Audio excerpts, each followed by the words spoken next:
Yeah, for real.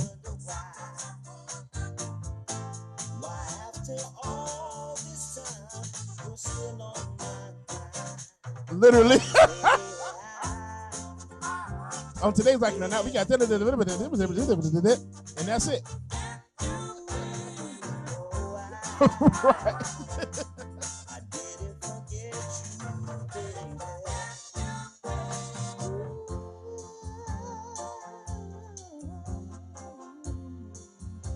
Yeah, that's what I'm about to do right now.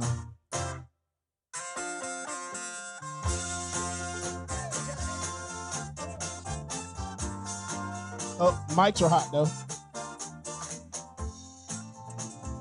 Oh, nice.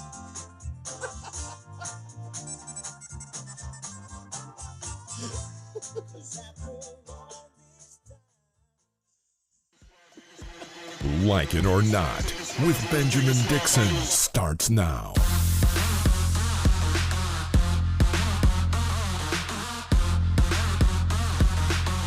Whew. Good morning, James. Good morning, good morning, good morning. I cannot even believe It is that. Make sure our mics are I hot, man, wasn't because it's that ready. kind of day. Oh I my wasn't God, ready bro. to know that I was going to be mountains, and at least mine got color on it. I got a little. Look at yellow.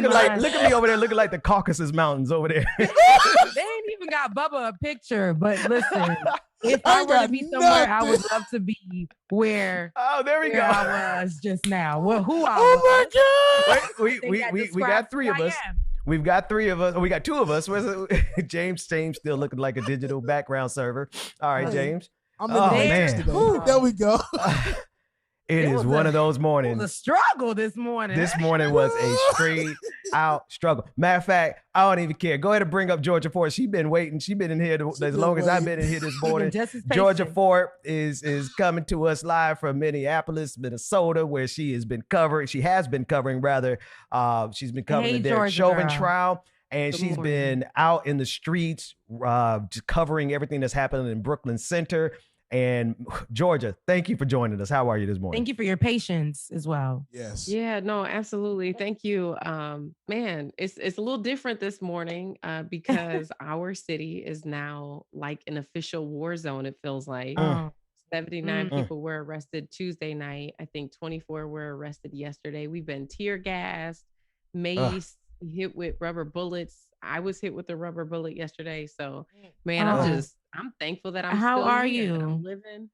Thank you, Jesus.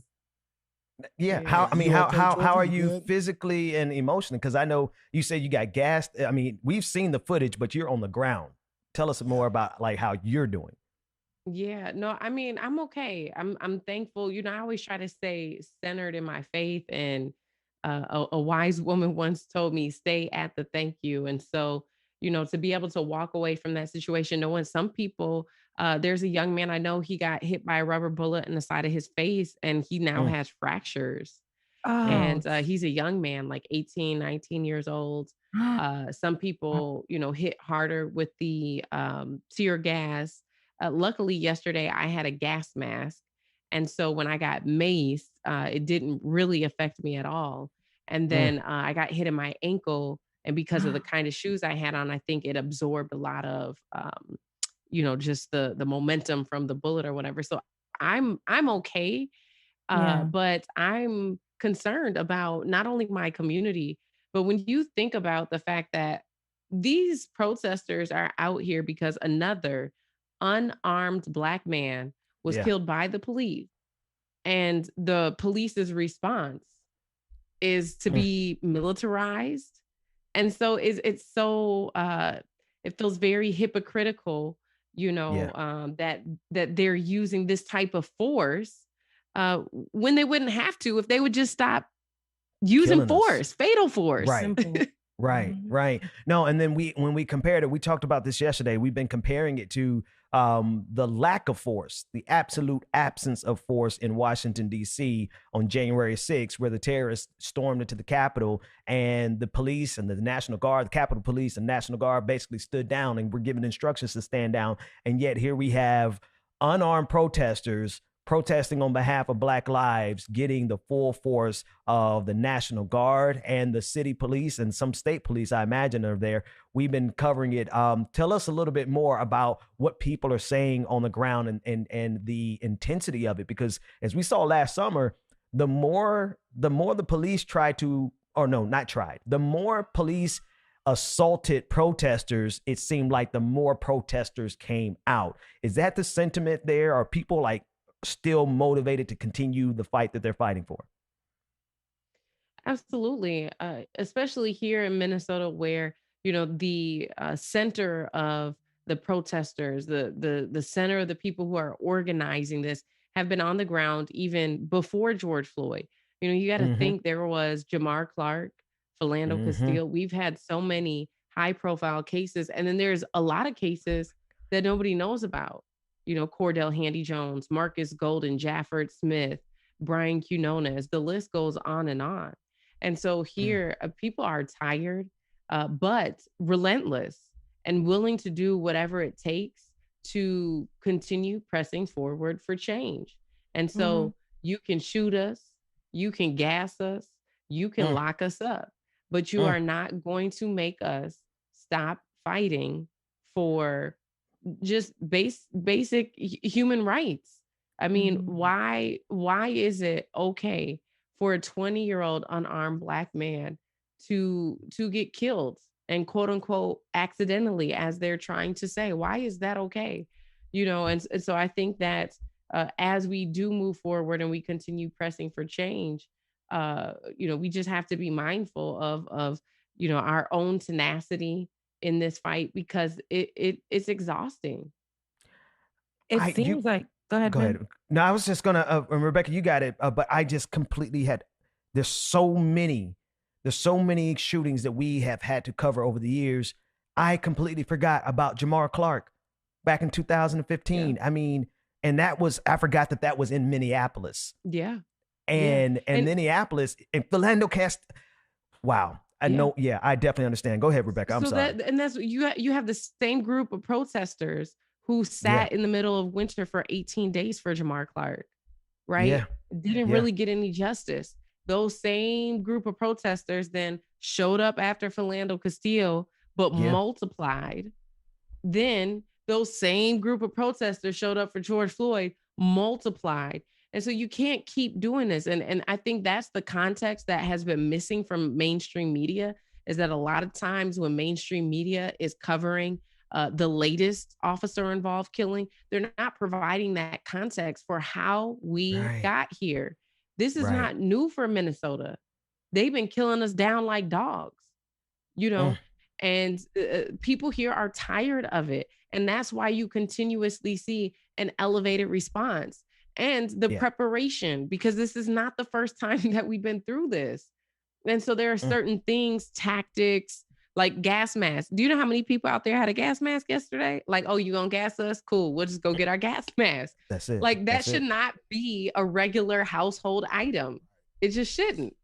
None of that should be norm. And even in your voice, I can tell the frustration, and I can tell that you're tired. And just being in somewhere like that where it's constantly happening is tough. What for me is that you're on the ground as a journalist, and yes, you're there, you're a person of color in the community, but you're on the ground as a journalist. And these officers don't even care if the journalists or whoever's in the way, you're getting shot. And I particularly believe, because you are a person of color, they don't even care what your credentials are, even on the ground. It's literally just, she's probably a part of the protesting or what's happening. So we don't care. Everybody's getting it. And that, to me, that speaks loudly to me. Yeah. They don't care. You're out there, you're getting gassed, you're getting, shot with the rubber bullet.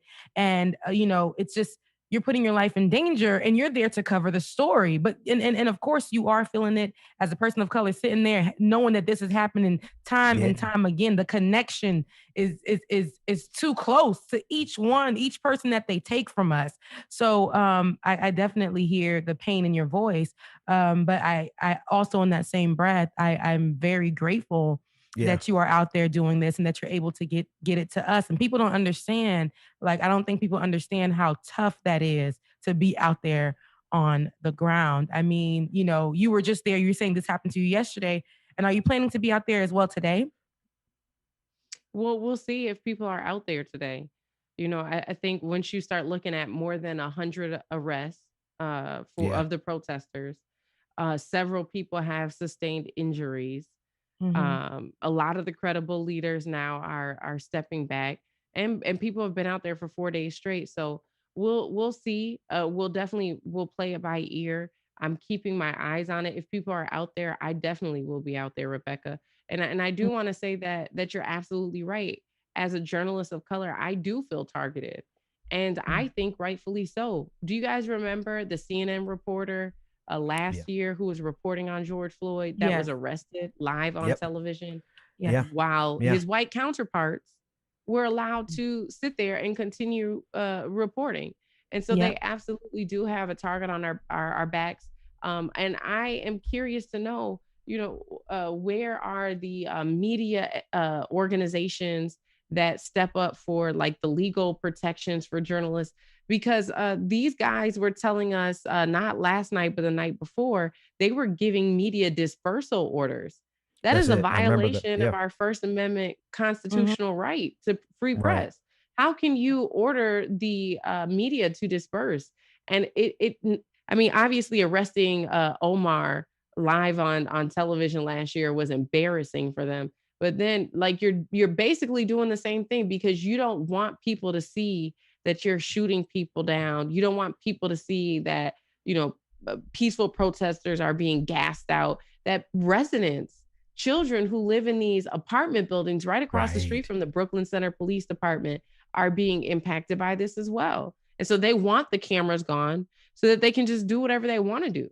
Exactly. That's Yep. that's the there is a police state in this country, and you are on the front lines covering it. And we saw it like in full force last year when they arrested Omar Jimenez. And then not only him, but you saw how many reporters were assaulted last year, and they're carrying that on to this day. The difference, though, which is so frustrating, is that we have a clear contrast as to how they treat Black people versus those white supremacists that marched up the steps of the Capitol. And not only that, it is the fact that there's so much silence. You asked the question, how are these media companies silent? And the real answer is it's because they're part of this system. I want to know from you, because this is the saddest irony is we scheduled you to come on to talk about the Derek Chauvin trial. Right. And between the time we scheduled you to come on to talk about the Derek Chauvin trial in the same city or 15 minutes away, we're now having to cover another police shooting, another police murder of another Black man. And it just seemed like it is a vicious cycle. I don't even think I really have a question to ask you so much as to, I just would like for you to speak on that impact of having to cover that trial. And now you can't even get to cover that trial because the police are having their riot in the streets. Mm-hmm. Absolutely. I mean, you hit the nail on the head, Ben, and it's sad, that here we are, and this trial is being overshadowed by yet another police killing, and it really is telling, though, that nothing has changed since George Floyd was killed. That we're still in the same predicament. That the calls and cries for police reform, defunding the police, abolish the police, they were pacified, but they weren't really truly considered. And so the reality for, I believe, white America, until this stuff changes, they're going to have to continue to face that this is going to be a reality, because Black folks are not going to quit pressing. I mean, look at our ancestors. And I do think, I don't want to negate the fact that we have made some progress. And not in terms of changing police. Like, I still feel like the police culture is exactly where it was when George Floyd was killed. But I want to say that because so many people are relentless and they're hitting the streets and they're chanting for justice, and they're showing up and they're willing to get arrested and they're willing to put their bodies on the line. Think about this, you guys. 5 years ago, Do you know how long it would take for them to release body cam footage? Think about that. 10 years ago, when it was an officer involved shooting, there's no way that somebody would be getting fired or let go or resigning or anything like that. They would sit there, they would go on a paid leave, they'd be on vacation until the end of the investigation. And so when you see now, because you have thousands of people who are literally thousands of people who are in the streets. And so it's applying pressure on these entities to do something different. And so in less than 24 hours, we saw the officer body cam footage of the killing of Daunte Wright released in less than 24 hours.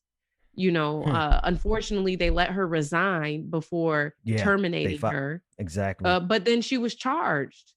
And so historically, it has taken a lot longer to see any charges. They say, oh, we're investigating. And before they used to hit us with we can't release the body cam because it's evidence in an investigation. And it would sometimes take years to see that evidence. And we know then that gives them time to potentially edit it or delete portions of it or what have you, if you believe that to be true. But I've interviewed, you got to think, I have interviewed more than 20 mothers who have lost a child to the hands of police across a dozen different states. And they all say the same thing. That was work that I was doing with Unicorn Riot co-producer Nico. And we interviewed all of these mothers before George Floyd was even killed. And they all said the same thing. And so you have to start to think, if people are having the same experience, and it's not just isolated to Minnesota, and maybe we should listen to them. And maybe we truly do have a problem. Yeah. No, it is. There is a problem. There is a deeply rooted problem. And the truth of the matter is that problem cuts to the core of this entire democracy, this entire American experiment. This is the Achilles heel. They can't stop killing us. And we aren't going to stop fighting back against them killing us. The thing is that there's so much lack of accountability, and we don't see justice. And we see like the trial with Derek Chauvin, and we see how the defense is putting their case, and they're doing everything in they possibly can to get this man off with murder, because we've seen so many times that they can still get away with murder. I'm afraid, and I don't. Where are you in terms of because you've been out in the streets with what's happening over Daunte Wright? Have you had a chance to even double back to your coverage of the George Floyd trial? The Derek Chauvin trial, the murderer of George Floyd. Mm-hmm. Yeah. So by day, I'm covering the trial. By night, I'm covering the protests. This is interesting. So everybody's eyes now has been turned to make sure that this officer who killed Daunte Wright is charged. So that overshadowed the trial. Well, guess what was happening Wednesday morning, right? When all the protesters are at home because they've been out all night. Guess what happened Wednesday morning in court? During a pretrial hearing, attorney Eric Nelson, his motion to have Derek Chauvin's charges acquitted. Yes. That motion was being reviewed. Now, ultimately, it was denied. But think about that. Think about how this situation has distracted so many people. And it's like Eric Nelson came in, okay, ain't nobody looking. Can you acquit us now? That's exactly what happened. What? And so it was interesting because I know a lot of people who are following this trial. And when I mentioned that fact yesterday, I said, do you know that the judge dismissed the defense's motion to acquit Derek Chauvin? They're like, what? He made a motion to be acquitted? Yeah. But it didn't make headlines because now everybody's been talking about Daunte Wright, and rightfully so. His life deserves to be remembered. But at the same time, it's very concerning that just 3 days after another unarmed Black man is killed, you're in court asking to be acquitted? How dare you? How dare you? They'll take any opportunity they can. And that's just like, it's just like, okay, now it's another guy that's died. We can definitely get it, get this in favor of you. Let's just go ahead and make this motion. And they don't care. It's just about getting these people off. And if we look at the officer with Daunte Wright, same thing. This officer, that woman, she has full protection around her home, all of that. And then, she goes into jail, she's without bail. So that was the headlines, right? And then as quick as that came, she bailed out. So it was like, we were like, well, didn't she go on without bail? They will do everything they can to protect or to find a way, find a loophole, anything they can. And they will always protect their own and figure out a way, no matter, like you were talking about the body cams. It's so interesting that you were talking about that, because there was a point in time we thought, okay, finally we have it on camera. Yeah. Now this is going to be, the evidence is all there. They cannot say that this did not happen. Now they will find things like, okay, let's go ahead and draw out this trial. Let's make it longer than ever. And let's act like we have to find other evidence, and we have to blame the bystanders who was just standing there. Let's do that. They will find any way. And it's funny because yesterday when we had Isaiah James for Congress on here, he was saying that even with the body cams, they will kill you in cold blood. Yep. And then everybody will act like it didn't happen. They will literally stand in court and act like it did not happen. They will kill you in cold blood. They will call you out. They will have they will say that they were trying to reach for a taser on their body cam. And we will see that there's a gun right there. We will hear the interactions that are happening, they don't care. And they do not care. Whatever works for them, not for the person that they murdered, not for the families of the people that they murdered, not for the people out there that are protesting. They will start a war and say it's the other side. So I definitely, so it's not surprising that they went out and tried to file a motion to get that man acquitted, but it is disgusting though. It's disgusting all around. What is your resolve? Oh, we're being gaslit. I mean, I feel like this whole trial is the best example of how Black Americans are gaslit. That we have had to sit here for the last 3 weeks, despite the fact that we have all seen the video evidence, Rebecca, like you mentioned, but we're being told, no, that is not what happened. Don't believe your lying ass eyes. We saw it with our own eyes. And so it's crazy that, yes, you can have all the video evidence in the world. And think about, in this case, there were 5 different officers who had their body cameras on. That's 5 different angles. They had a video camera, a surveillance camera across the street that was providing an aerial view. We have an aerial view of what happened to George Floyd. We have 4 or 5 different bystanders who recorded it from this angle. 2 who recorded it from, we don't just have one piece of video evidence. We basically have a whole 3D view because of how many different people filmed it. And you're still trying to tell us that we didn't see what we saw. This is the greatest example of how Black Americans are gaslit in this country. Yes. Yeah. And we have all the clips from this week of the trial, but I think you summarized it. Right. I think you summarize it. We're being gaslit. That's the end of the conversation. Right. Because for them to maintain the system that they have had to look at video evidence and say, that's not what happened. Even back with Tamir Rice, that cop pulled up within 2 seconds, didn't ascertain anything about the scenario, pulled out his gun and shot Tamir Rice within 2 seconds. But there's no accountability, right?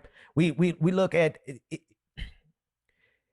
This is the thing that's going to destroy this country. That's really all I have to say at this spot, because when you say gaslit, that's what's going on, and they do it professionally, and they do it in the courtroom, and they do it in the media. The police officers do it everywhere we turn. They do it in Washington D.C. Everywhere we turn, we are being gaslit. My question to you, Georgia, because I know you got to get to cover the trial, and you're pulling double duty, and we really appreciate you sharing this time with us and telling us what happened to you and your personal experience.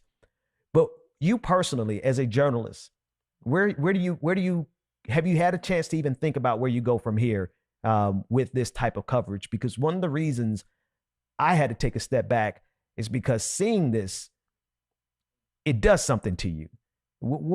Have you even had a chance to actually reconcile what you're seeing with you as a professional and as a mother and as a Black person? Yeah, I mean, it's a challenge, and I think it's a challenge that we're all faced with. For me, I continue to try to prioritize my self-care. I have a massage schedule because I feel the tension in my Mm, body, withholding all of everything that I've been exposed to, planning some time off, Yes. yeah. but in terms of covering the stories, I feel like this is my contribution. I feel like this is my duty. I have had so many, negative things happen to me professionally since I came back to Mm, Minnesota. And through this process, it's been affirming to know, unfortunately, that it's not just me, that my experience in this state was not isolated, that there are some deeply rooted systematic injustices within the culture here, and it's not just in policing. You look mm, at the wealth disparities, the education disparities, the home ownership Mm-hmm. disparities. And when I lived in Georgia, people embraced me. I was excelling in my career. I had job opportunities in other states throughout the South. But when I came back here, there's this sentiment that if it's not white, it's not right. And so when I mm, decided to stay here and not leave for other job opportunities, because I could have continued being in mainstream media and paid well if I would have left. But when I chose to stay here, I chose to be a part of the solution, and that's it. as a storyteller, that's all I know how to do. And so we know when we look back at history, how are we consuming history? It's because somebody documented it. And That's it. so I think that journalists have an extremely important role in what's happening right now. And when I continuously ask myself, why am I here? Why did I get brought back here for this moment? Why did Mm, the injustices that happened to me that pushed me out of mainstream media? I wasn't given maternity leave in the 21st century, mm, and so when you start to ask yourself those things, and you know that you're here for a reason, and you know that you're walking in your purpose, you have to keep pressing forward, and it's hard. And so I'm thankful for you guys uplifting me and supporting me, and the many other people who have reached out. And it's challenging, but we're resilient. We stand on the shoulders of our ancestors, and I think that we have to keep pressing forward until we see change. I have 3 little girls, and if mm. any of them wants to be a journalist, and an American journalist at that, I never want them to have to go cover something in their own country that looks like a foreign war zone. And the Mm-hmm. Mm. only way I can ensure that that doesn't happen, or I can do my best to ensure that doesn't happen, is to keep getting out here and doing Doing your doing what part. I'm doing. Yeah, the work, doing the work. And that's a All lot I of people can't say that they're doing the work, but we can actually see and hear you.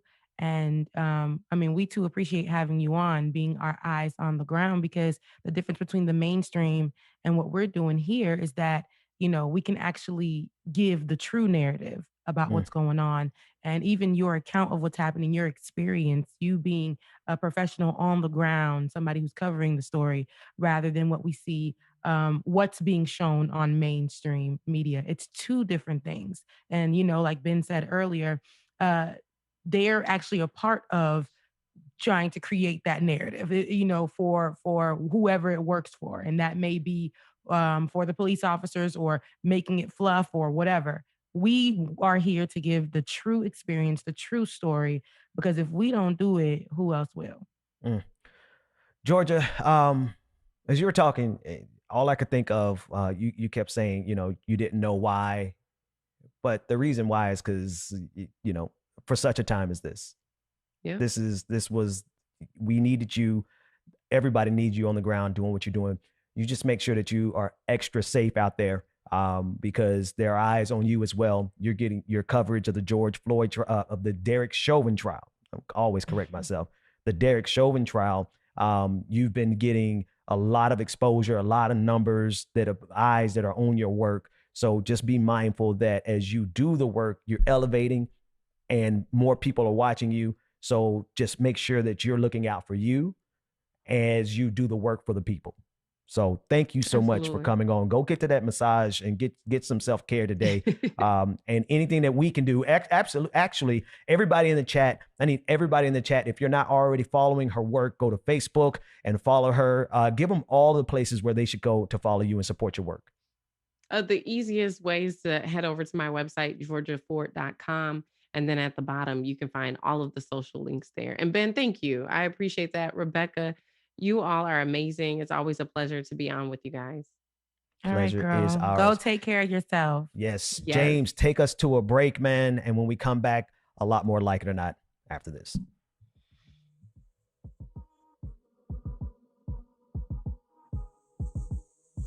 Good morning again, everyone. Thank you again, Georgia Fort, for joining us this morning. We're gonna take y'all to this through some of this good music. And we hope y'all enjoyed our new personas that you saw this morning when we logged in, and we had some technical difficulties. But definitely want to make sure that we go ahead and get the patron list read off, because we did get set back a little bit. So we're gonna go ahead and get that read off to y'all, okay? So are y'all ready? Here we go. Back at Midtown, at Dogwood, when I was going through a rough patch, but it's all good. I even told about the dark times I had in childhood when we was driving off of I-10 in Kirkwood. Now all that time I never get it back. You wanted that. Good morning, mama. Good morning. Good morning, mama. Good morning, sensation. With your next jack, used to messing with them white boys. Seven, sweetheart. Good morning. Guess you ain't got yourself a real life. Got yourself some booty shots and lip filler. All right. Here are our new patrons, y'all. We have Sergio D, Lavelle M, welcome, y'all. Nick S, Andrea V, good morning, Andrea. Gary H, Jennifer D, Brandon C, and our new Twitch subscribers. We have Moose Soup, who is subscribed through June, and he also gifted, he or her, him, her, them, they, also gifted one subscription. So thank y'all so much. Welcome to the fold. Welcome to the Lion Pride family, y'all. We hope that y'all enjoyed as much as we do. Let's get through some of this music, y'all. Like it or not, let's go.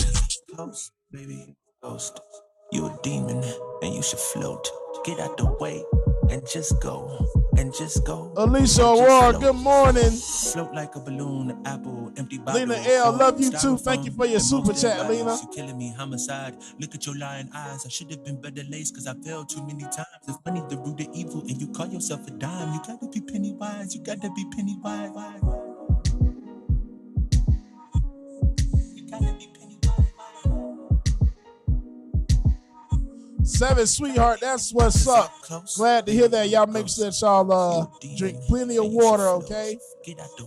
Good to see y'all getting that vaccine, y'all. Make sure that y'all get vaccinated, y'all. Do your research.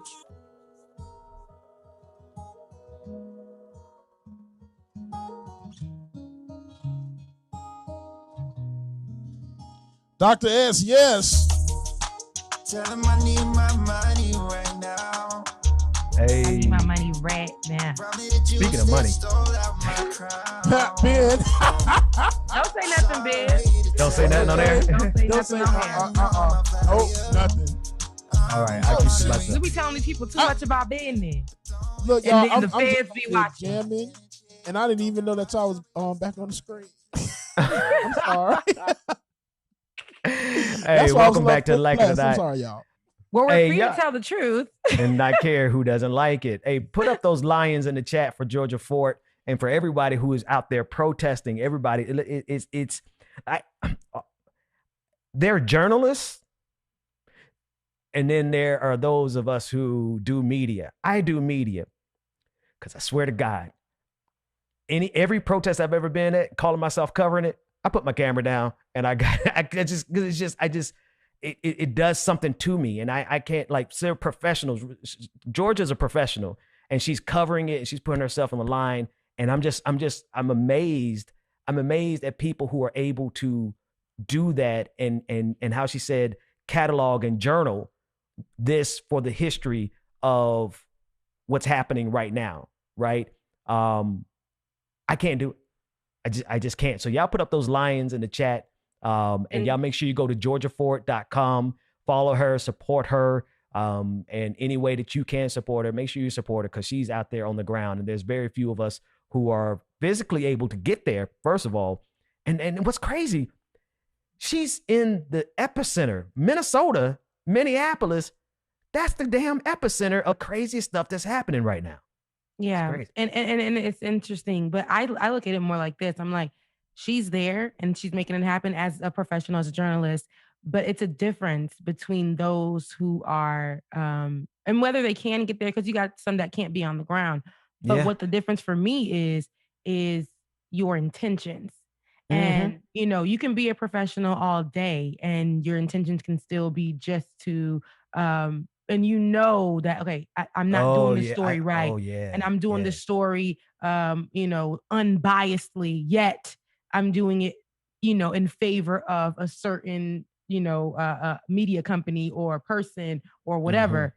She has the freedom right now. That's why she left mainstream media. And the fact that she chose to go out there and actually have a niche that is to help and to actually put out the true story and have a heart for this, it's a difference, because you got people that are out here as activists who are in the journalism world as well and don't have the true heart for this. And they just literally, there's nothing authentic about what they do. Like we've seen a lot of them in the media right now who their authenticity is being questioned because of a lot of the things that have come about from the fame that they've gotten from covering the deaths of, you know, the people who've been murdered by cops. On it. So I say, you know, I say that to say whether you're doing it, you know, even for you, Ben, you know, yes, you're in this media space. I'm in this media space as a journalist. Bubba's in this media space as a DJ, but our intentions are true. Every time we sit here every day and cover it for these people, we're doing those. Unfortunately, we don't get the chance to be out there, but we get to partner with people like with good hearts like Georgia Fort and bring them on here to share their experience, share the true story, and be the person on the ground.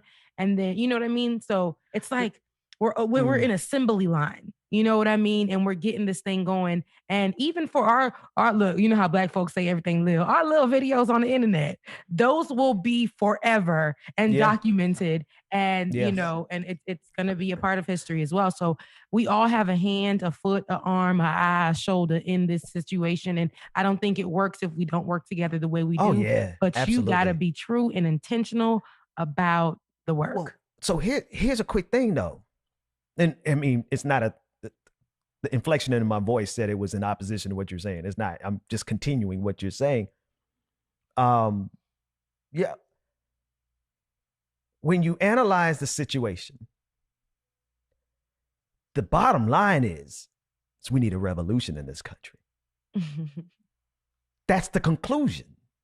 And it has to be a revolution that's centered around Blackness because, well, we're the ones that are getting killed on a regular basis. And we're the ones where you look at the tape and be like, oh, you know, we didn't, you know, George Floyd died of a drug overdose, right? We're the ones that's being gaslit. We're the fact that this country absolutely just cannot get enough of killing Black people is literally the thing that's going to tear this country apart.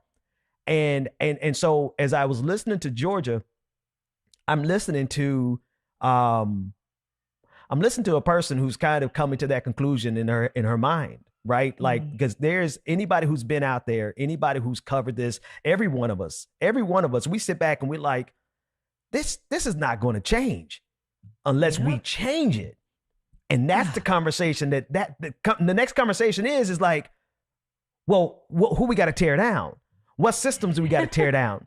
Who has to be replaced? Does the Senate need to be abolished? There's the conversation goes and escalates, and then you realize you have to take a step back because it's like the other group of people that you mentioned, Rebecca, those who are quote unquote professional, but they're professional gaslighters in media. And they're professional gaslighters on the television, and they're paid billions of dollars. Like these media companies make billions of dollars, and you know Tucker Carlson makes $7 million a year to gaslight us, and it's just so much money behind keeping the system exactly the way it is. But the only real solution is, honestly, this shit got to get torn down. And it's so crazy, Ben. We talk about it getting torn down, but it's like, how, when, just us, you know, just us. Exactly. And it's like we tear it down and the media says that we're tearing down our cities, and then they bring out the mayors, and the mayors say we can't tear down our city. This is our city, and it's like, but your city killing us, Keisha. But yes, exactly. Miss Keisha Lance Bottoms, my fellow rattler, beautiful woman, strong Black woman. But when we're working for people and we don't want to lose our jobs, we know how this is. Even if working in working for a particular company that is white, and I knew that if I spoke up, I would lose my job if I didn't speak in the way they wanted me to. And I get that, I understand that, but sometimes Kamala Harris, sometimes Keisha Lance Bottoms, sometimes we got to go against the grain. We gotta. And I know that they've done that at times, but in these particular moments, the way that we stop them from killing us, especially when we're in these higher positions, I know it's really tough. And I know y'all come from me and say, well, she can't do this because of this or whatever. But her words are powerful, because when Keisha Lance Bottoms came out and saw us destroying things that were just material because they took a life from us, and a mother is mourning, children are mourning because they lost their parent. A community's mourning because they don't know if it's going to be their kid or their brother, father, sister, whoever next. Yeah. When you go out and say that we need to stop tearing up our city, they'll do a goddamn news conference over a Dollar Tree. They'll send out the National Guard over the Dollar Tree. Over a Dollar Tree. But not over the killing of lives. No. And that's why they'll go ahead and use all the money and protection to cover a murderer's home, to protect the murderer's home, but not even go and try to protect us on these streets. This is what I'm telling you. So when we go out and, or when the protesters go out and when they shut stuff down, I don't care if it's looting, if it's whatever you want to call it, to me, that is minuscule to the lives that you've taken. That we can never, ever, ever, ever put a price tag on the lives that you guys have taken. And the sad part about it is we know that this won't be it. So when you guys tell us to stop tearing up the cities, that's the only way that we can respond. That's our anger. And like y'all want to say, I had a dream that white folks and Black folks get together. But Martin Luther King also said the riot is unheard. What was it? The voices of the unheard. The voices of the unheard. And that to me makes more sense. So when you guys look at a riot, it's re-envision that. A riot. Re-envision a riot. Exactly. Instead of the police officers, these murderers that are killing people every day. And we have to understand, police officers kill Black people at, of course, a higher rate, but they ain't only killing Black folks now. They killing everybody because they think that their authority is above everybody. So, let's just make that clear. So when we say abolish the police, you know what I mean? When we're saying defund the police, that's not just for Black people. That's for everybody. That's for everybody. Yeah. So, and I don't think people understand that. Like, really, y'all, I'm like, when we say that, white folk, y'all got to understand they out here for y'all ass too. For real. Because they own us like that. Yeah. But y'all out here getting murked too. So please believe, man, y'all need to really look at this crap because it makes no sense what they're doing. None. But Kelvin Ward sent the super chat. White folks have fought the integration of Black folk through Jim Crow, the Black laws, redlining since Emancipation Proclamation. That's it. I mean, and man, y'all gonna mess around and destroy this country because y'all can't get enough of killing us. Okay. And we might just be on the other side and just give you what you're asking for. Because we ain't going, what you expect us to just sit around and see, not all white folks, and I know we got a lot of white folks who listen and watch, and God bless you, and we appreciate your support. But y'all cousins and them sit around and allow the police to kill their family members, and they don't come out and protest the way we do. Yeah, that's not a reflection of us. That says a lot about y'all. Like, because the way Daniel Shaver was gunned down in that hotel lobby, I swear to God, everybody and their mama should have been out in the streets tearing this country apart, because that man, and the fact that that man did not go to jail. He was able to execute Daniel Shaver in the hotel lobby while he was on his hands and knees crying for his life. Mm-hmm.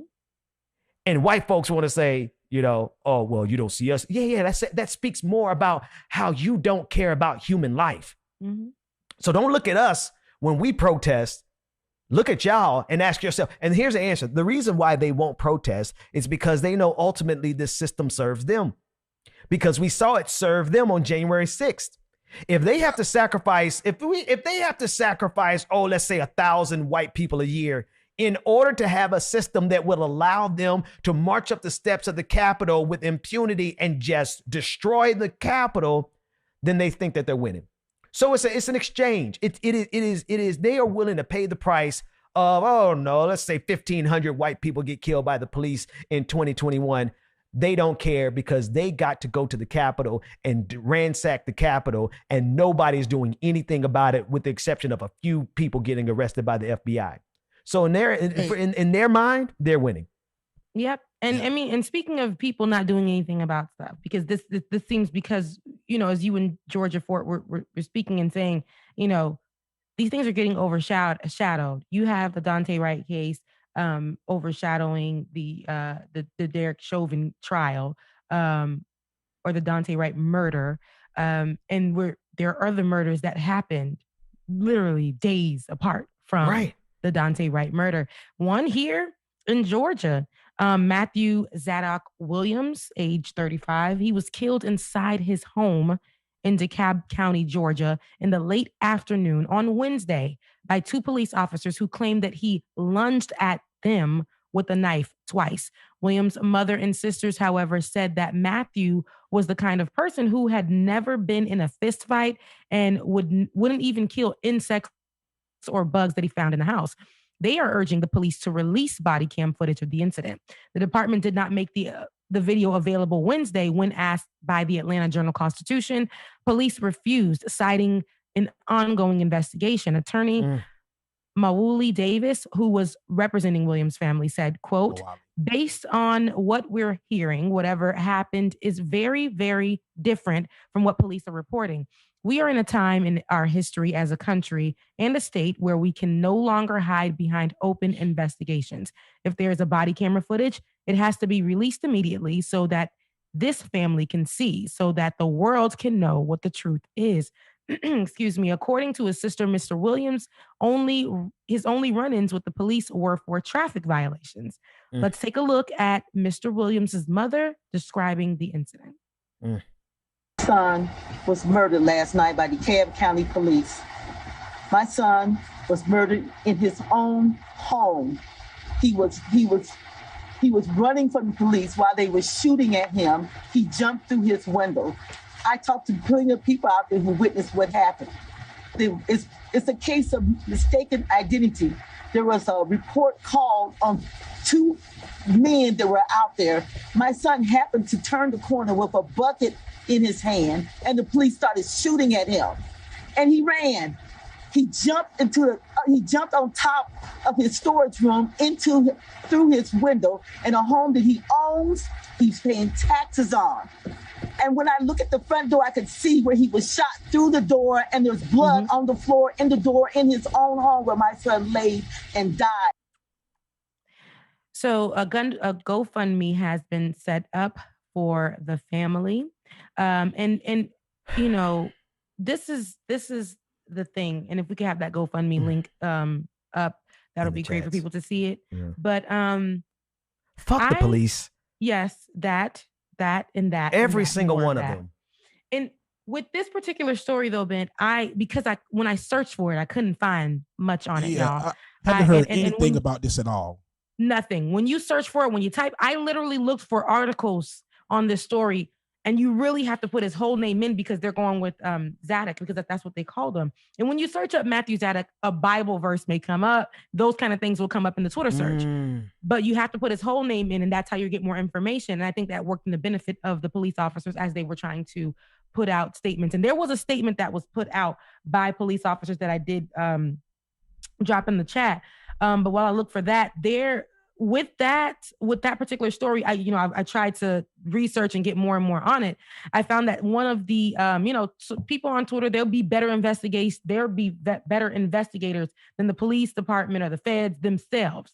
So somebody went, and I think this is accessible to the radios that were going on during the time of this incident, and they were on the calls or on the radios. He did the timeline, And basically it started somewhere around 4 or 5 p.m. And there could be heard that the police officer is calling and saying something happened, back up, or, we need backup. Somebody's wielding a knife, something like that. Then another police officer calls in with the traffic information, and they're like basically telling them to get the hell out of our radio. There's something happening right now. And I say this because it's important when you listen to it. At first, I'm like, this is just a bunch of nothing. But when the guy is breaking it down in the Twitter thread, and he has the timestamps, and you can listen to the radio yourself, basically showing that there was something that happened, and they were speaking in code. The two officers were speaking in code. And then they said they got to the door of this home. There was a man that jumped in through the window of his home. And they confirmed somewhere in there that this man jumped into the window of his home. He was probably so scared that running away and getting to his home, he jumped into the window of his own home, y'all. His own home. Why is he breaking into his own home? You know what I mean? So he was in the house, and the police officer ends up shooting. Then from that moment on, they never called for an ambulance. It was hours before he wanted to speak to the detective. The detective told him to say it on the radio first. Yeah. And then to contact him. Yeah. And after that. And then all of that, they never got him any assistance for hours. Because they know it's easier to get off with killing a black man than leaving that person alive. Exactly. And he needed to get assistance and what to do. That's why calling the detective was the right thing to do. But to say it, because they're following protocol, to say it over the radio and then have that independent conversation with them. Yeah. So there's so many holes in the story. And if the family says, this is my son, then they know they son and their brother. Every single family member was like, that's not like him to be wielding a knife. And at the end of the day, I'll say this, if he was wielding a knife because of a manic episode or a breakdown or whatever, even though that the family said that's not the case, then that shouldn't have even been the situation, him breaking into his home and you guys shooting him from the door, through the door. Yeah. So all of that to say, they will definitely try their best to cover up a story, get away with it. Even when we said, give us body cams, even when we said, give tasers, even when we said all of that, make sure we record all the radios, even when we have all of that in place, they will find ways to make sure that they're protecting each other. And this poor man, Matthew Zadok Williams, lost his life because if it was a case of mistaken identity, that's ridiculous. But in the police report that was put out, they said basically, then this came from the DeKalb County Police Department. They put this, they said that DeKalb County on April 12th, approximately at 6 p.m., responded to a call about a man aggressively wielding a knife on the 2500 block of Terrace Trail. Upon arrival, officers located the male who was still in possession of the knife. Once contact was made, he lunged at officers with the knife. Listen, this is their words. It says he lunged at officers with the knife, causing one of them to discharge their firearm. They used this verbiage, causing that this man with a knife caused one of them to discharge their firearm, as if he walked up to them, took out the firearm, and made him do it. And then they said it was unknown if the male was struck at this time as he fled into a vacant residence. The residence was his own, you guys. Attempts to make contact with him were made, resulting in him lunging at the officers with the knife again, causing officer to discharge his firearm again. The male went back into the residence. Subsequent investigation led to the discovery of the male deceased inside the residence. No officers were injured. The GBI is handling this investigation. Some of them should have been. None of the information was available. Why I wanted to read that was because that was before a lot of the information, the radio, the person on Twitter who did the breakdown of what was happening. So their 6 p.m. does not tie in with the fact that around 5 or 4 p.m. there was a call that was made. They're saying at 6 p.m. You see how they can definitely change the narrative, because they know that this official statement will be the one read on mainstream media. And that's what will be what they go with. Local media actually took the story and said a shooting that happened overnight. So all of this, the whole story is messed up, and it's a lie. And I really hope that this man gets the justice he deserves. But this may very well be the only place you hear about this story. It may be brushed under the rug. We don't know, but I wanted it to make it my duty to definitely talk about this man because I've seen it a few times, but just because I've seen it a few times doesn't mean that this will go anywhere. And hopefully from us covering it, it'll go somewhere. Somebody might, because the investigators think that this is going to blow over. And sometimes, you guys, most times, usually it does. These kind of cases blow over. And I want to make sure that we keep all these police officers and these investigators and mainstream media's feet to the fire when it comes to, first of all, them murdering us, because we don't ever want them to think that they can continue to get away with this shit. We do not want them to ever think that. So burning it down virtually, burning it down physically, burning it down as best as we can, that's what we're going to do. And we're going to make sure that each of these, DeKalb County needs to be put accountable. They need to be in DeKalb County taking up the streets too. They need to be, needs to be on people's, we need to be that's hashtagging. What I want to tell y'all. Go ahead. DeKalb County, and that's what I was going to say. DeKalb County is the blackest county in Atlanta. I know they're trying to cover this up, and it's probably a reason because they know that. So I hope DeKalb County does what the hell they need to do and do this right. Yes. Because I know they're not trying to be in the news. So that's why I think they're trying to do all this, because they know DeKalb County has been one of the better counties in Atlanta. So for this to happen, they better come correct real quick. Normally but there's no way of coming correct. They already came. Yeah. They already messed up. Looking at that statement, y'all messed up big time. Like, that's some bullshit. Yeah. You dropped a bogus ass statement. Yeah. So the only thing, that's a bogus statement. And that's what's killing me. I guess that's why I'm so shaken about this, because when I was searching, you guys, I was searching and I'm like, why am I not getting information? Even when I put it into Google, why am I not getting information on this man? They literally want it to disappear, and they will make it disappear. They put that statement out to be the statement. And this happened a few days ago. So, and when I started to research the things that was coming up, things ain't aligning. If that's his home and he was shot through his door and he laid on the floor in front of his door, an ambulance did not come to him, and these police officers were communicating with each other outside of radios, and the time frames do not match up, give this man his justice. Say his name. Say his name. And that's at least what we could do. That mother,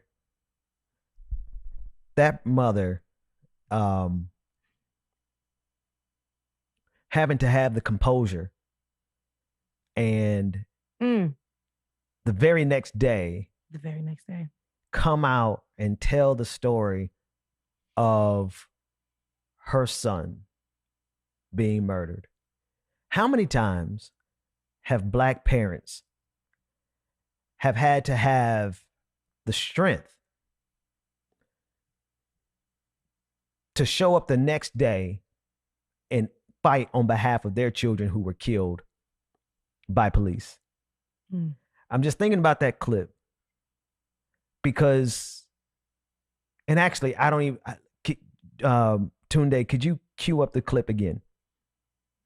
And it's not to put her pain on the stream, but it is for us to understand that there's a level of strength that they are having to tap into just so that they can get a modicum of justice for their family members.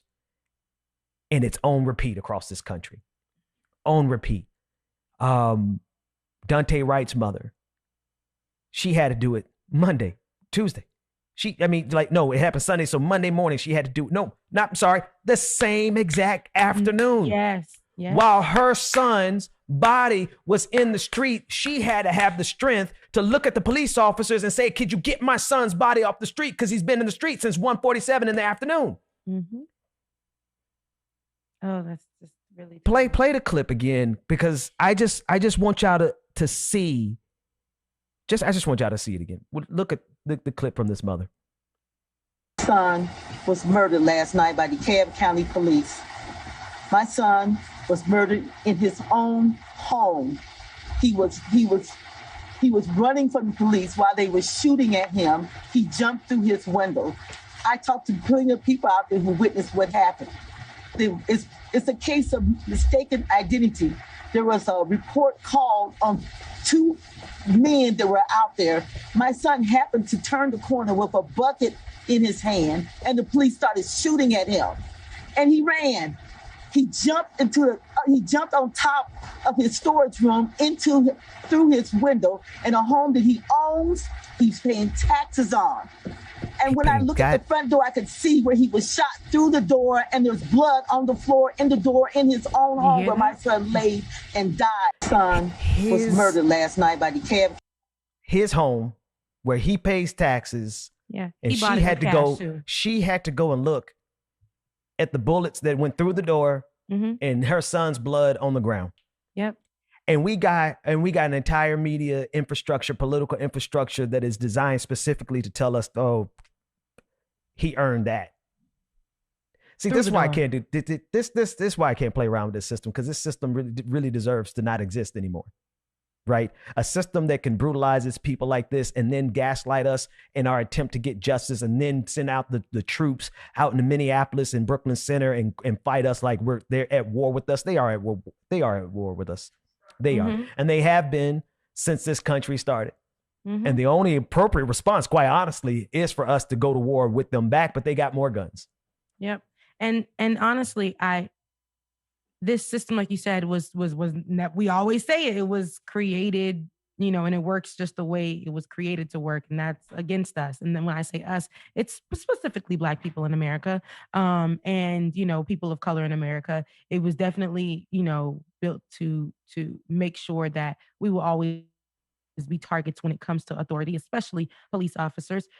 Anything that a white person may say, or anything that somebody may say against a Black person, it's going to be first to believe that the Black person is wrong. And it goes to an extreme level. And that extreme level is to just shoot. Don't ask questions, just shoot. If we see a Black person, they always fit the description, no matter what. They can storm into a household while a woman is sleeping, shoot her up, and then say, it was the wrong home.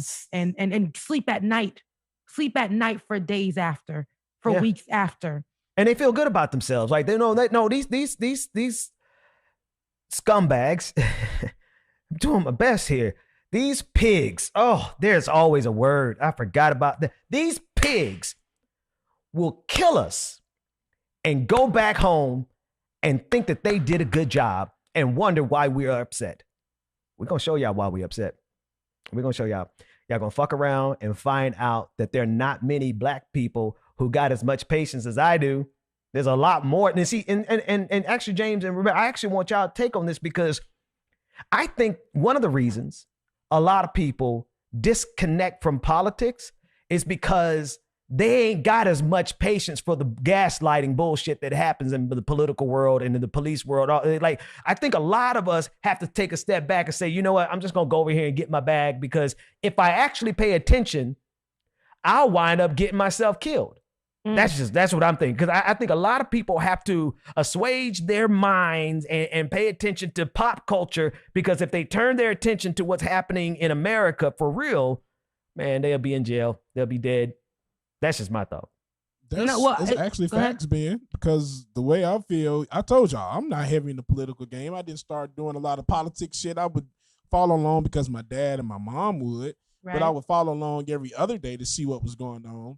But when I got deeper involved in it, you get tired of it. And it's just like, it's a bunch of bullshit. You get upset and angry because you expect the people that's supposed to run this country to do certain things, and those things aren't getting done. Then you start paying attention more to it. It will lead you down a rabbit hole that I think a lot of people don't want to go to. And I really think that's why a lot of our brothers and sisters don't follow politics like that and don't do certain things, because for one, I think a lot of us don't know what's going on. And then once they do start figuring out and realizing it, then it goes, like I said, a whole other rabbit hole. Because here's one quick thing about that is, like, going down that rabbit hole, you can't go down that rabbit hole by yourself. I was talking to some young revolutionaries last summer. And my only advice, like, if you are a revolutionary, cool. Don't be a revolutionary of one, because that's how the system picks us off, one at a time, one at a time. And you got a lot of people who get so frustrated at what's going on, rightfully so, or they should be frustrated, that they'll go out there and they'll take on the system by themselves. And America's more than capable of taking down that one person. Hell, America's more than capable of taking down an entire nation. We're fighting against a machine that we can't win against through violence. As much as I want, personally, to return eye for an eye to what this country has done to us, this country is so ready. That's what they want. They want to be able to crush us with violence because they have a fetish for violence. Like, they get off on violence. They get off on murder. They love it. They revel in it. It is born. This country was born in it. And then it just begs the question, what are we going to do? Because they even get our politicians. Part of me can't stand elected officials, black elected officials, because they become servants of the system, not servants of the people. Barack Obama was a servant of the system, not the people. Keisha Lance Bottoms is a servant of the system. She's not a servant of the people. But what the hell do I expect them to do? Go in there and change the world by themselves when we're not unified. We don't have what we need presently to fight against this evil country that we are living in. And so they continue to kill us. And we continue to be back here every week with a brand new story of how the police state has killed somebody else. I don't have a solution for you this morning other than to say, don't go out there by yourself, because the country is waiting to pick you off one at a time. That's the only advice I can give you. And I'll say, yeah, don't go out there by yourself and, in the streets, but it's good to know that sometimes when you think you're by yourself, you're really not. Thank God that, Representative Renita Shannon was the one that shared that story, and that's how I seen it. And I tried to search for it and things like that. So shout out to Representative Renita Shannon for definitely elevating that mother's voice, and that, that mother's having to put out her strength in the story of her son, so that it is not, thrown under the rug and let the police officers dictate that. But there is camaraderie sometimes when we think we don't have it. So on Tuesday, a video went viral of Sergeant Jonathan Pentland, a Fort Jackson, South Carolina soldier, harassing a young black man walking through the Summit neighborhood.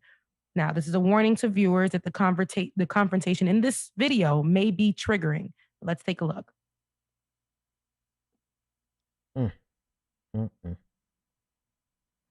Go away right now. Call the police. Hey, they've already been called. They're just waiting. You know what? Maybe you should hang on a little longer. We'll see how it goes. Then we won't have to get the report by ourselves. What is it you're doing here? Walking. Then walk. Out. Okay, and that's what I was doing. She came out of house. Well, you've been here like 15 minutes now. Let's go. Walk away. Keep walking. Walk away. I already walked away. Walk away right now. You need help? You got this one coming. I'm happy to help you. I didn't hit you. There's a difference between pretty sure you were the aggressor, buddy. You're aggressive on the neighborhood. Someone came running. Walk back. You better walk away. You walk away. You talking to my wife right now. That's your wife? Walk away. I didn't do walk away. Your wife to speak. Check it out. You either walk away or I'm going to carry your ass out of here. Dude, if you touch what do you want to do? You better not touch me. Or what? What are you going to do? You up on me? Let's go. Walk away. I didn't do anything. I'm about to do something to you. You better start walking. I do anything to her. You better start walking right now. You come after me like that? I ain't coming after you. You're in the wrong neighborhood, motherfucker. Get out. Get out. I live here, sir. Where? Where's your house? What's your address? Maybe we should walk you home. Walk me home? Oh, you bet. You want to bet what I can do? I live here, sir. Okay, right now you're harassing the neighborhood. I'm not harassing anyone walking through the neighborhood I live in, sir. Where? Check it out. We are a tight-knit community. Okay. We take care of each other. How long? A hell of a lot longer than your ass, because I have never seen you before in my life. How long have you been living here?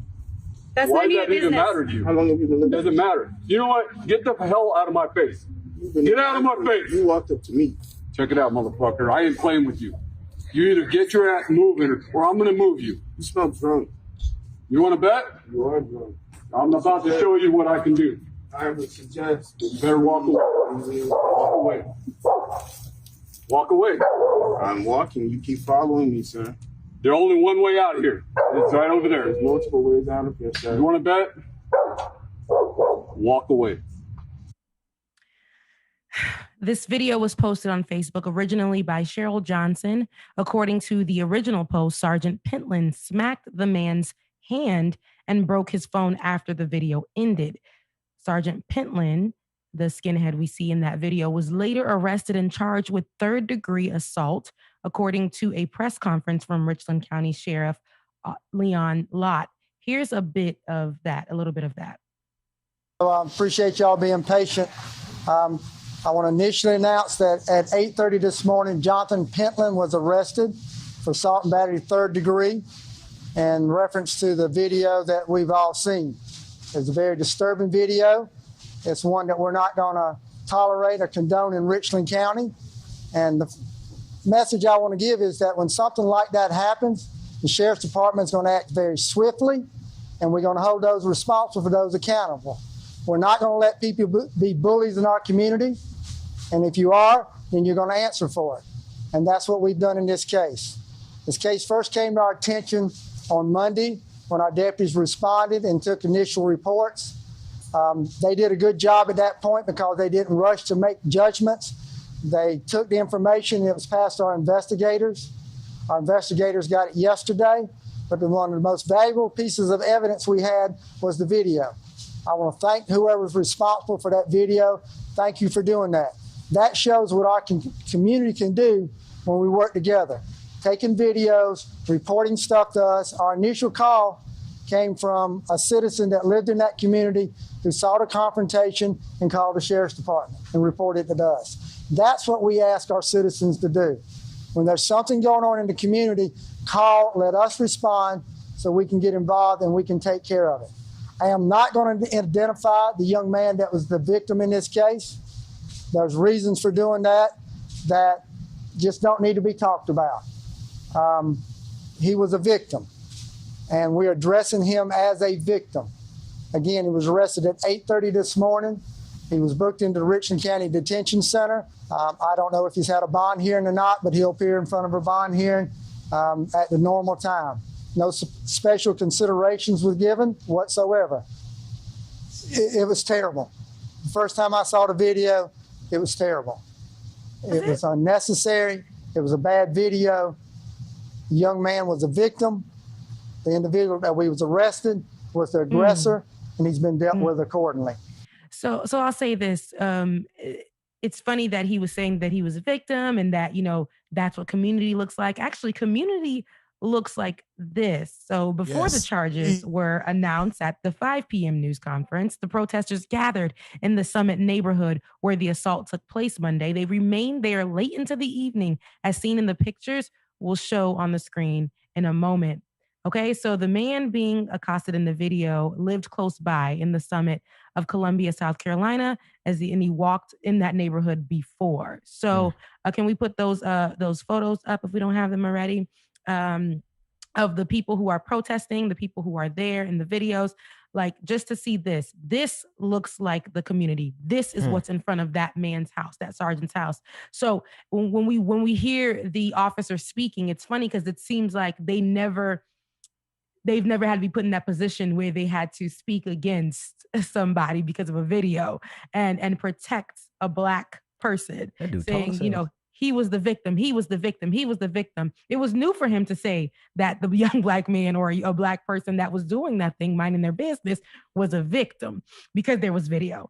And so, this is what community looks like. That's what community looks like. I was hoping you had that video. Do we have the video? Which video is that? Yes, that's what we need is that video. If you can drop the link, if we can get it as quick as possible, that would be great. But this is what community looks like. And I just wanted to point that out there. Yes, there was a comment made from Fort Jackson Commander General Milford Beagle. Jr., and that was posted on Facebook. And he basically was saying that they in no way condone the behavior that was in the video of that young Black man being harassed. And he's saying they are going to do an investigation. He gonna lose everything. And then they say that they're deeply concerned for the members of the Army family, the young man and his family. So my thing is, we don't need no concern for that man's family. Clearly, we've seen what that man's family in relation to his family, his wife, and the people around him, how they view Black Was he talking people. about the white man's family? It looks like he said the Army's family. Who else would it be? Oh, he's talking about he's talking about the overall Army boy. Because man, why shut are your they mouth. hurt? So my thing is, why are they hurt? Like, Yeah. is it because of one of your own? They took off the hood, you know. They But it's trained to be like 2021. this. They out here. They've been doing it. Now they walking out here for free, thinking it's okay to be like that. But they didn't know that. And that young boy. I give him his. I get that young man his props though. And let me tell you why. Because he, as small as he was, he stood. He stared at that racist piece of shit face to face and held his ground. He should not have had to do that, but damn it, he did, man. And so I like because the guy is in the military, and that's where Beagle, the officer, he jumped in because everybody on Twitter, that's the other community that got involved. Twitter got involved so quick and got it all the way to the top of the military. And this dude is going to get a dishonorable discharge. I can guarantee you that at this point. So it wasn't the community that cop was talking about. See, exactly. It's not even just the community that the police officer was talking about in that press conference. It was the Black community that you pointed out, Rebecca, that came out. And it was also social media who was like, absolutely not. We're not going to let this man get away with that. They found his address, they found his name, and they found out he was in the military, tagged the military, and the military responded within a few minutes. So, and the first to show up actually to the home, it was just a few Black women talking about, come out the house. They pulled up. Come out the house. Let me tell you something. One thing about Black women, they're going to pull up, especially a young Black man. And Ben, you said that you more power to him because he stood there, but he actually knew he could not put his hands on that white man, especially because it was being videotaped. I think he was being smart because he told him. He knew. Because he told him literally on camera. He said, "If you put your hands on me," because he knew at that point, now I'm going to work you. I'm going to try. I'm going to do something then. But he told him multiple times, like, you're pushing me. You're putting your hands on me. And that man threatened him and said something like, I'll hit you or I'll do whatever. And he did hit him. But after that, he told him, if you put your hands on me again, like, this is being recorded. Don't play with me. Touch me. Touch me. That's what he told him. So go ahead. We got that clip of the James sit in. That's right. At this point, come on. We want to talk to you. We just want to talk. We want to understand something. It does. That's it. No justice, no peace. What you gonna do? You gonna stay in here every day? I love it. I love it.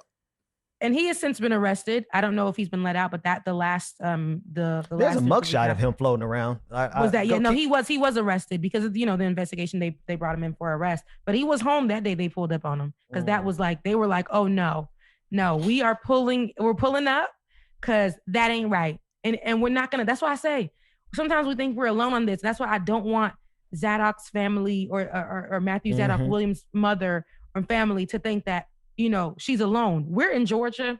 We're going to do what we can to put that news out there. Again, shout out to Representative Renita Shannon, who's been on our show before, and for her to have reposted that, and the fact that I saw it and the fact that I brought it here. I'm talking about it's a whole assembly line. We are going to make sure we protect our own when the people who are set in place to protect and serve us look at us and think that we're the enemy. They do target practice with our bodies. So we will make sure we protect our own and make sure that people like that skinhead, that Nazi that lives in that neighborhood, that believed that that could not fathom the fact that a young Black man lived in that neighborhood and only wanted to walk the street in that area that he's walked before. They felt like he didn't belong there. And that's exactly what they told him. Well, let me tell you something. We're moving into your cities.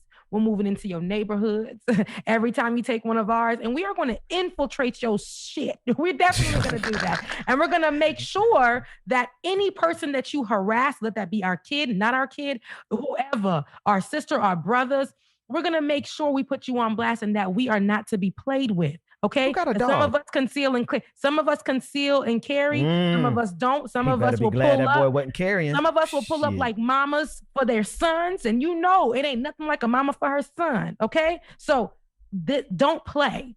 Don't play. Not in this season. We'll either burn it down. We're pulling up. Something's gonna happen. Tunde, grab that picture that I just put. Let me know when you got it, because I want to make sure, because he was all big, bad, and bold in this video. I want everybody to see how he looked when he was charged. And that is Staff Sergeant Jonathan Pentland, 42-year-old from South Carolina. He has been arrested. And I mean, yeah, I just want everybody to see this coward. There you go on the screen now. You ain't looking too happy now. I told you he gives skinhead vibes. He gives Nazi vibes. He gets like Nazi leader Guarantee vibes. you, check his shoulders. He got some tattoos on him that show you exactly what he believes.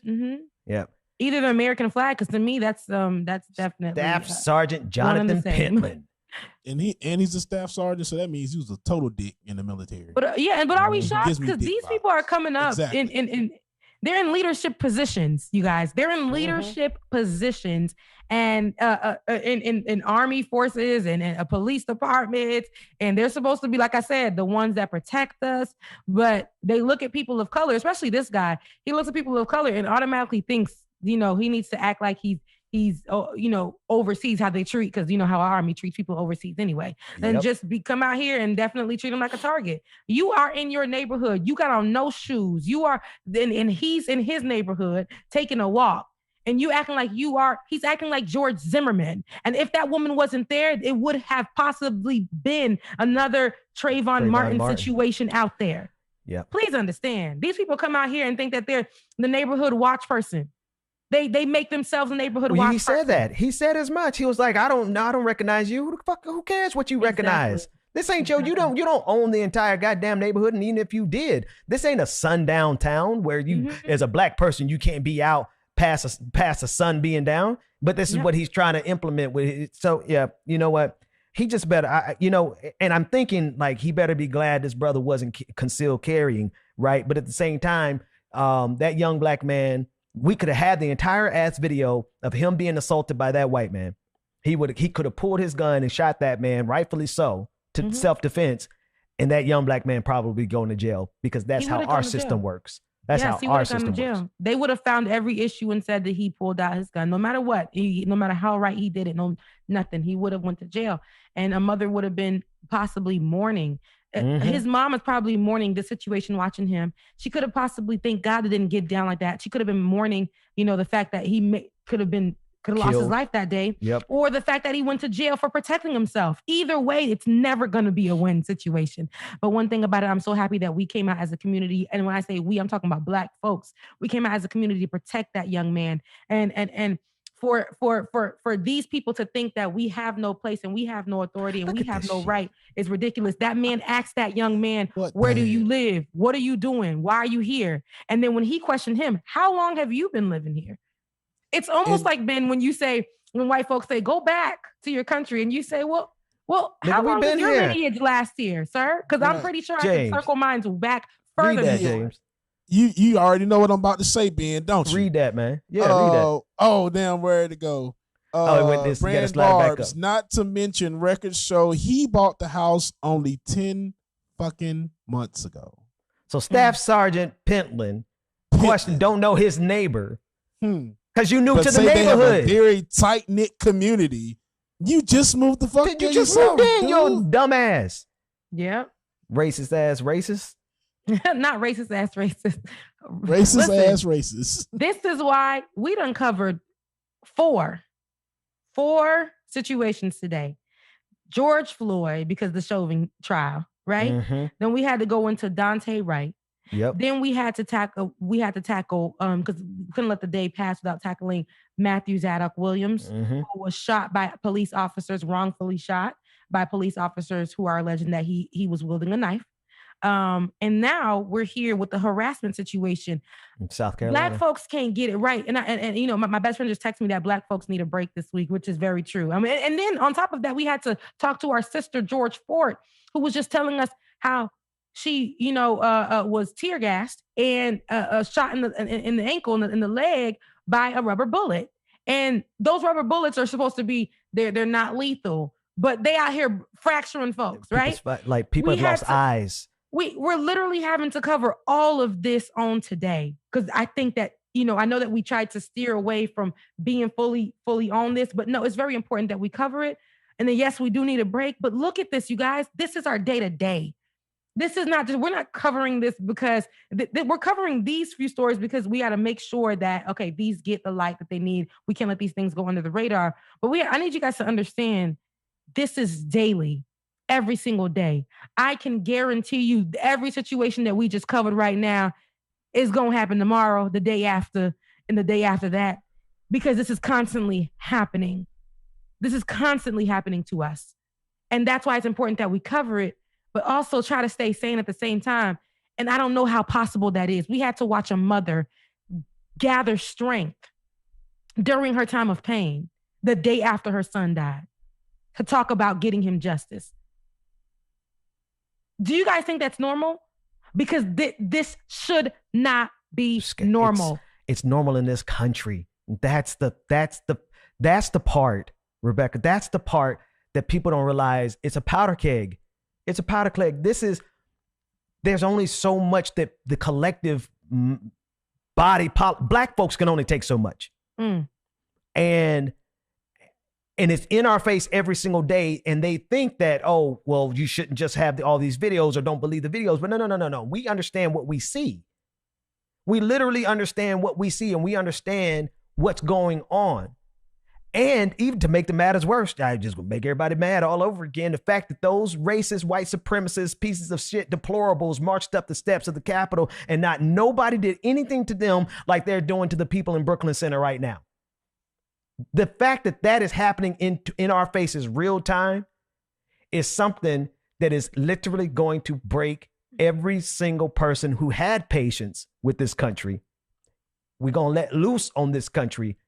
And it don't mean we're going to win, but it means America is going to lose. And if y'all keep messing around with us, you're going to see that it's not any superpower outside of America. It ain't going to be Russia. It ain't going to be China. It ain't going to be no other country that destroys this country. It's going to be us from within, because y'all keep messing with us and you just can't get enough of killing us.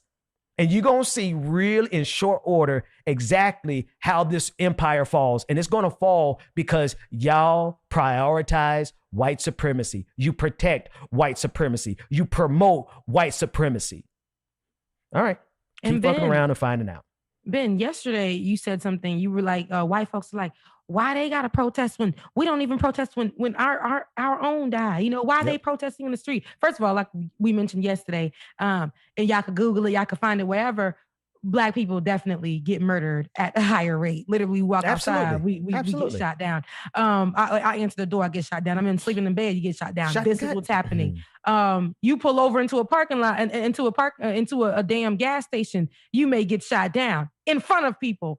But it's funny that you say that because the woman that got shot at the Capitol, the officer will not be charged. And I was thinking, oh, are these people about to take to the streets? Because weren't they just saying that, oh my God, she died for the country and da-da-da-da-da, right? Even though she literally was trespassing. As the officer told her, stand down, get out of there, move. She continued her way. Mm-hmm. And he warned her. He said, if you come through this door, I'm going to shoot you. He warned her and he told her.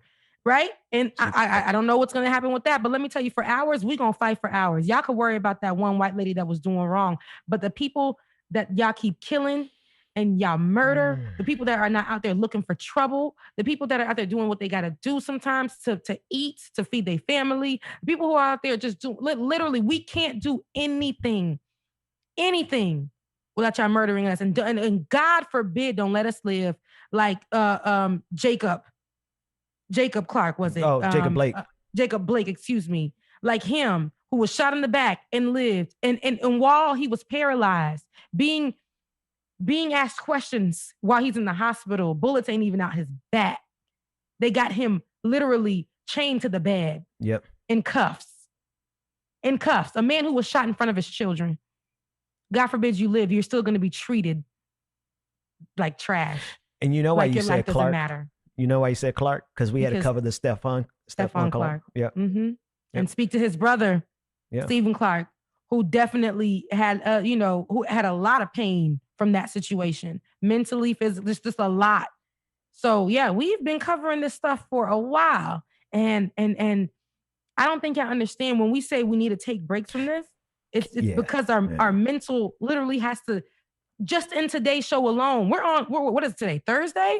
Yeah. Like we're on Thursday, and we've been talking about this every single day this week, and we've tried to inject some bit of joy. And y'all get y'all little attitudes because we want to go to somewhere else because we know we got to deal with the rest of our day because tomorrow we got to deal with this again. Oh yeah. So this is why we do it, you guys. This is why we do it. But today we literally just focus on all of that, and that's not even a scratch on the surface. I don't even think I could list all the police shootings that we've covered. We can't. We've done a lot in the past. What was it like? Just the 4 years that we've been doing it together, 6 years that I've been doing it. I can see all of them in my head though. I can see them all in my head, especially when there's this video. You remember them all. Like I remember Stephon Clark, where he was running in his backyard, and they had an infrared camera video of him. You saw his body fall down. There's a cat out of Indianapolis. I can't even remember his name. I see the video of him. He had on a white T-shirt running on a sidewalk, and this volunteer cop. He wasn't even a real cop. It was a volunteer cop. Killed him. Right. I'm just thinking about all the videos that we got on replay in our head over and over and over again. Thing to me that really gets me, I'm gonna say it again, because this is the thing that's going to destroy this country. This is the thing that's going to, because they just can't stop killing us. They get a twisted sense of joy every time one of us is killed. Mm-hmm. They do. These white supremacist fascists, they get a sense of joy. You got Steven Crowder, who, if I was as close to death as he is, because he's got a bad heart, you got him making fun of George Floyd, reenacting it, trying to prove a point, but he couldn't really reenact it, right? The guy, the fake cop that was on Steven Crowder's back, on his neck, didn't put his real weight on. But he made fun of it. This dude is 2 steps from the grave because he got a bad heart. TikTok, Steven Crowder. But they get joy. I'm going to get joy. Oh, boy, God, if you don't let me live long enough, just let me live long enough to see Steven Crowder not live anymore. Or God, just please let Ben live long enough to make sure he sees his kids grow old. Yes. I appreciate what that. I'm saying, as but these people are crazy, evil. They'll try to take you out before you can watch it. They're taking these people out before they can start families or before their kids can watch them grow old. They don't care. They don't care. And then when something happens to one of them or their damn dog, that gets more media attention. I literally saw a white woman crying over a snake that almost had 1 million views on it. 1 million views on it. But Matthew Zadok Williams literally can't even get a mention in the search bar. Come on now, y'all. Matter of fact, let's do this. We have 674 people watching, and I would say at least 500 of you are here in good faith. I need you to go to Twitter and let's get the right spelling in the chat room for Matthew Zadok. And we need to make sure we get his name on Twitter. Let's get it. Let's get his name resurrected there on Twitter because and I would say trending, but we're gonna need about 10,000 people to get it trending. But we can make sure that when people search for it, that it at least comes up. I'm dropping it now in the chat room. Hashtag Matthew Zadok. Matthew Zadok Williams, because when you hashtag Matthew Zadok, the Bible comes up. Verses from the Bible. Jesus Christ. Yes. So it just says if his full names. I know it's Justice for Zadok, but let's get his full name in there because I think that's how the investigators were able to create their lie because nobody was really understanding the story or knowing what it was. So yeah, today was a day. And sorry, Ben, I'm not going to be here on the show tomorrow for work, and then after work I'm traveling after work. So just wanted to let you know that. I'm sorry to have to spring that on you right now. Tell me on air. He's looking like, girl. So I had to tell you on air so you don't get me in the background. So the audience can be my support system. But I'm not going to be here. I'm not going to be here tomorrow, not because I need a break, because I would have definitely been here, because I think I'm on it this week. I definitely feel like, all of this news needs to be covered. But this weekend, I want y'all to take a break, for real, a breather. But I won't be here because I'm my working wife just got to get mad at me because I'm getting high this weekend. Yeah, everybody needs a break. Whatever you need to do it, y'all. Do it. And keep following us so that you can get the real news, whether some people like it or not. Well, all y'all like it or not. We're going to keep doing it the way we do it. I know we tried to run from doing this kind of content, but like Georgia said, it's our purpose. And for such a time as this, this is where we're supposed to be, because when the lies are being put out there, it's us who bring you the truth. So can I make a special request, James? Mm-hmm. Because we're not gonna go to the after party. We everything was done here live and now. You already know what I'm about to request, man.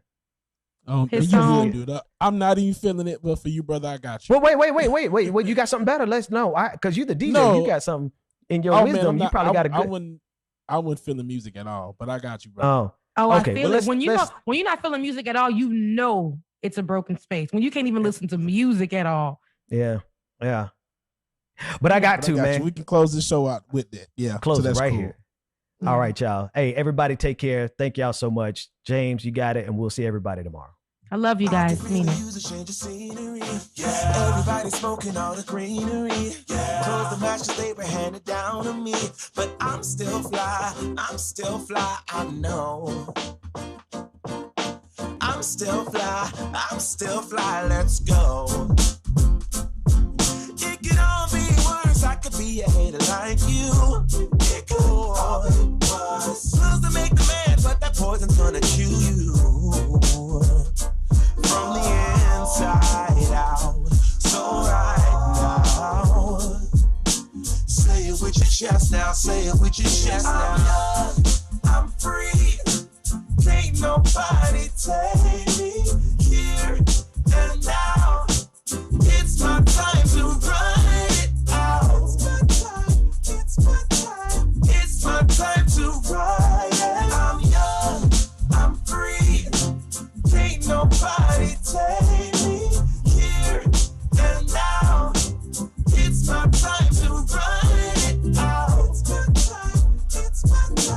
It's my time to ride it out. It's my time.